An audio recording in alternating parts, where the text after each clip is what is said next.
Aisha ran her fingers over the dusty covers of the old books stacked in the corner of her small bookstore. The place had been her sanctuary ever since she inherited it from her late grandfather. Books lined the shelves carrying stories of love, adventure, and mystery.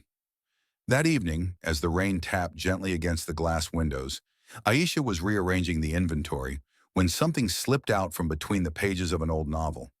A yellowed envelope, its edges frayed with time, fluttered to the floor. She bent down to pick it up, brushing her fingers over the inked name written on it. Zion. Her heart pounded. She knew that name all too well. 5 years ago, Zion had been her everything. Their love had blossomed in the corridors of Brightwood College, where late-night coffee runs and library study sessions had been their routine. They had spent countless hours dreaming about the future, about traveling the world, and about writing their own love story. But fate had other plans.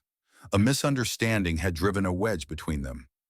Aisha had tried to explain, had written this very letter in an attempt to salvage what they had, but she had assumed he never responded. Now, as she held the forgotten letter in her hands, realization struck her hard. Zion had never received it. It had been trapped between the pages of this book all along. Regret clawed at her heart. What if things had been different? What if he had read the letter? Would they still be together? That night, unable to sleep, Aisha found herself scrolling through social media, searching for any trace of Zion. His profile was nowhere to be found. Desperate, she posted in a local alumni group, "Looking for Zion Khan. We lost touch years ago, and I need to tell him something important." Minutes turned into hours, and just as she was about to give up, a notification popped up. "Is this the same Aisha from Brightwood College?" Her breath caught in her throat. The name attached to the comment sent a shiver down her spine. It was him. They agreed to meet at their favorite coffee shop, the same place where their story had begun. Aisha arrived early, her nerves tangled in a web of emotions. When the bell chimed and she looked up, there he was, Zion, standing at the entrance, looking just as she remembered but with a maturity that time had sculpted onto his face.